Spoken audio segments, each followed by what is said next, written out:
अस्सलामुअलैकुम जी। वल शाफ़ी अस्सलाम वालेकुम जी। आपका हकीम मुबारक अली।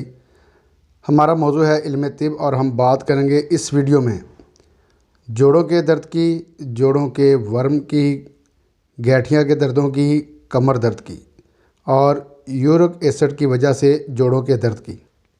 जी, बीमारी कोई भी हो अच्छी नहीं है, मगर ये अमराज ऊपर जो मैंने बयान किए हैं ये तो इंसान को काम करने के काबिल ही नहीं छोड़ते।